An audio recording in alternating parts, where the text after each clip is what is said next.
Welcome back to South Philly Sauce, an Audacy original brought to you by 94 WIP and Jack Daniels, Ashlyn now, and we are sadly in full off-season mode. A couple days of it at least, hair in a bun, Phillies cap on.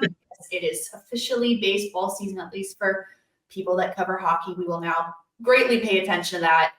It's a bummer. It's when you look at the grand scheme of things, it's not a bummer. What a fantastic year it was. It was so fun to cover, but I'm at least still a little bummed out with the way it ended. Yeah, kind of a lot of bummed out because a lot of people, right to the last day, even if you think it's going to be a real plus to get to the playoffs, you still miss it. And it was a terrible feeling leaving. If you're a fan leaving that arena, thinking you had a chance to see a team at least knock out Washington, maybe have a chance to go on. And the way it ended was bonkers. Yeah. So it was, and when you look back, it's not bad. It's actually very good. But for the moment, it still stings an awful lot. I'm sure for the players too. It's kind of like it was so close. You go back and you replay, 3 games in your head and say, "Oh my God, you win that thing." It's a game you can play forever. But yeah, it's a bad taste. But then you look back and say, "Well, it's pretty good for the entirety was pretty good." It really was, and we heard from a lot of players in locker cleanout day. We're going to hear from John Torella and Danny Briere on Friday. So we'll break that down for you early next week once we hear from them. But especially, I think the most telling was Scott Laughton post-game. And if you haven't watched, I encourage you to go watch because he wore his emotions on his sleeve. And I think of anyone, he wore it most that the Flyers didn't make the playoffs. I think he took a lot of responsibility for that. And the most emotional I've seen Scott Laughton for sure. Yeah, because when you're here a while, when you're in that group that's been here for the longest time and you don't get that playoff feeling, that's what really hurts. Like for kids, it's like, okay, we got a long way to go. But for the veterans, you just been here so long and you know what it's like when they're in the playoffs. So you miss it triply.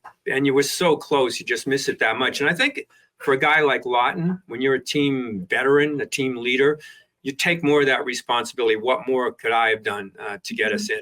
Maybe if I had that 2-week stretch where I didn't have that greatest stretch, maybe we're in. So I think fans like when the players take it that heavily, and it's not like, oh well, if we're in, we're in. If we're out, we're out.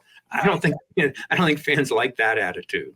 No, you saw it from Scott Laughton. You absolutely saw it from Travis Konechny. The past 3 weeks for him, he is absolutely. You could see how frustrated he has been with the way the Flyers played. And we go back to that Washington game, and everything that was the Achilles heel of the Flyers all year bit them in that last game. Power play didn't click, shocking, and they can't score when it matters most. Yeah, of all the things, when you look back, that's going to be the one that's the killer. Everybody's going to point to 8-game winless streak, as they say in hockey, because you didn't win the game, but you get a point sometimes. That hurt, but the power play to me was, historically bad. I don't see how you come back with either the same coaching attempt at it or the same coaching style at it. Or even more so, maybe, the coach shouldn't have much to work with. Something in personnel that changes something, because you can't. This isn't just 1 year. This is now, it's a staple, and it's got to change. It has been so bad for so long, and Al mentions historic. It actually is historic. Power play, in the inaugural season of 1967, the power play was at 12.3%. This past season, the power play was at 12.2%. So the worst in Flyers history, at least since they've been pulling analytics to track.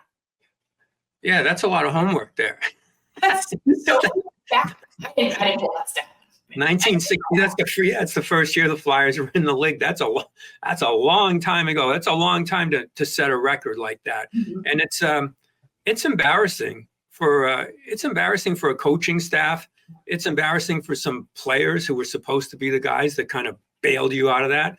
It's just embarrassing for the franchise to have that as it's Saturday Night Live stat, basically. If hockey was like football, there'd be Saturday Night Live, a whole episode on the Flyers power play. That's how bad it's been. It is. And we heard from Morgan Frost at Locker Cleanout Day, and he spoke a lot about it, about how he takes responsibility somewhat for it and hopes, if they could have gotten it clicking, what would happen. But Morgan Frost at one point was supposed to be the key to unlock it, and he can't put it all on him. And there was multiple players that we hoped would be able to spark something, and nothing was able to work. Yeah, they don't have that skill player. And Frost, I mean, if I was him, I would be upset mostly for the team that I didn't get that power play. But to have that opportunity, to have the keys to the power play is where you get fat on stats. It's where you can become a player that you're counted upon. And frankly, you make a lot of money because you score goals, you get points, you get apples, you get everything on the power play. So in addition to directly costing the team because they thought maybe he was the guy. And, there were others. Brink, they gave opportunities to. York, they gave opportunities to. But Frost is the one with the skill. And it's like, here it is. Here are the keys. Here's the Ferrari. You drive it. And he drove it in the river. Literally, yeah. And multiple players. And I think that leads us to one big plus and one big minus for this season. And this is how you want to look at this season. Glass half full, glass half empty. What's your plus now? My plus would be Cam York. I think they found a legitimate, no, I don't want to say number one, but a long time, he'll be a long time player in this league. Plays really good defense with really good upside offensively. And that's where I don't think you can discount that he'd become a premier defenseman because the offensive stuff will come along. He's got the skill set. But to learn defense that well, we see Drysdale, a kid that they got, really struggle. And now, he's going to have surgery in the off season, I would assume. And that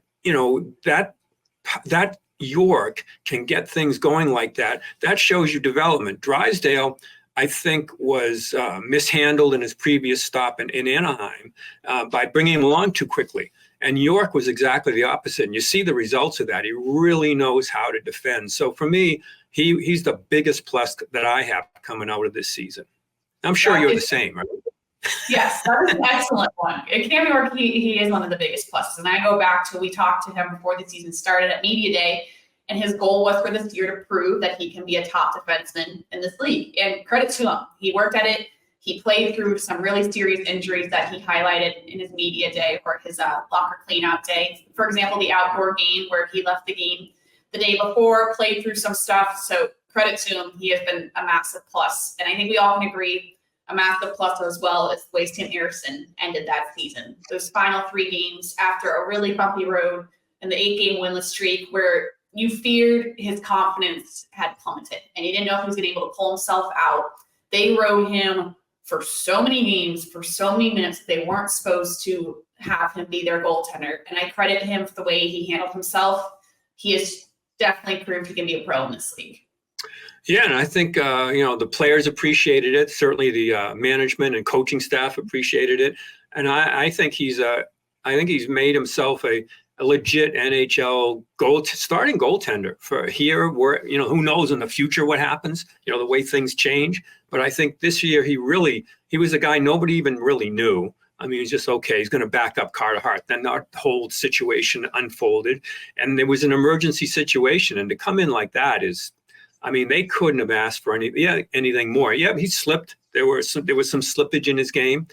But you look around the league, there was slippage in Sorokin, a really good goaltender. It happens with goaltenders. And to have to play that many games really was a great big demand on him. And then, I never thought that he was physically tired. Now he's talking about playing for Sweden in the World Championships.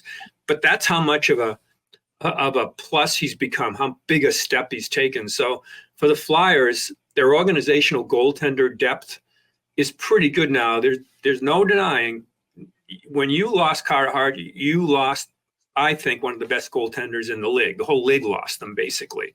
So to have to fill that void, this was to take a bad situation and make the best of it. Ersson certainly made the best of it, and so did the team. He did, because everyone counted the Flyers out when that happened, thinking this is going to cost them their season, that they no longer have Carter Hart with this team. And granted, it was definitely a learning curve for Sam Ersson, but he kept them afloat. He kept them relevant in this season when it wasn't supposed to matter anymore. And now we were talking to Boosh, the final game of the season, about the status of the goaltenders going forward. And similar to what you have with Carter Hart and Ersson, that 1A, 1B, 2 punch, you have to find that again. Ersson most likely be in 1A, and we just don't know what Fedotov is yet, but maybe he can get up to that 1B status. He may be 1A. I mean, that it really was I mean, when you look at it, to literally, I don't know the details of getting or him leaving or getting him out of Russia, how it happened. And, nobody's given specifics, but whatever it was like an overnight thing. And all of a sudden you hear, and it's no small matter, a new rink, but even as big as that, new equipment, which doesn't sound like much, but I watched him in the locker room. He wasn't comfortable in those skates. He had double laces. I mean, it was unbelievable. Yeah. Looking at that stuff, he's trying to like get used to it. And people say, oh, it's just equipment. No, it's a goaltender's equipment. It's like, I mean, it's like your favorite. I don't even know what it is. It's learning to drive a new car, learning to drive. Yeah, really. It's like, okay, there's no comfort level there. And, that I don't even know what he is. I saw early a couple of big saves he made in that first appearance that he made when they called on him. But I think it's like having a whole new player when they come back next fall. I agree. And now to our minuses. I don't even think we can include power play because that's beyond a minus. And we talked. Go ahead. You can start with the minuses. My minus to me is this whole year was about finding out what young players are, what this roster is going to look like. And I still feel like at the end of the season, you have a lot of questions still about what this team can look like. I give Jamie Drysdale, for example, who has admitted that he's going to have surgery and admitted that he didn't play healthy this entire year. So we don't really know what Jamie Drysdale is. Rasmus Sullivan, they announced that he had surgery on his tendon in Texas last week. So a big question mark there. Is he going to be back? Cam Atkinson admitting he has a lot of gas left in the tank, but I think both of us agree he most likely isn't going to be here next year. So for as much as Torts emphasizes wanting this team to be solid and subtractions and additions, I still am left with a couple of questions about the roster. Yeah, my minus was Atkinson. I really think, you had a veteran player and they gave him opportunities, and then, the quick got benched for a while, didn't even play in some big games in the third period. And they really could have used that energy and those hands. I mean, it's no lack of effort, no lack of want or try. It just looks like he overnight, his hands weren't the same as they've been in the past. And he was counted upon for that energy to get things going. We saw big breakaway opportunities, which he never missed before. I mean, very rarely. I mean, it was like, here you go, and get out of your seat. It's going to be a great shot. And sometimes the shot didn't even get there. Some bad breaks along the way, but what a difference that would have made. And I'm hoping it's not. I'm hoping it's a late career blip and kind of a resurgence he can have wherever. I don't think it will be in Philadelphia. But they really missed that when you look at it. I mean, this is a team that the skill level they really want in certain areas, and he could have given them that want. And he eventually turned into another guy that couldn't finish. Right. And I know Cam Atkinson wears that on his sleeve because when you look at the whole grand scheme of things, he got so many opportunities to turn it around. For everyone that wants to say like Torts didn't give him enough minutes or shouldn't have benched him, at some point you have to do what you have to do, and he got his opportunities. Yeah, so I mean, Torella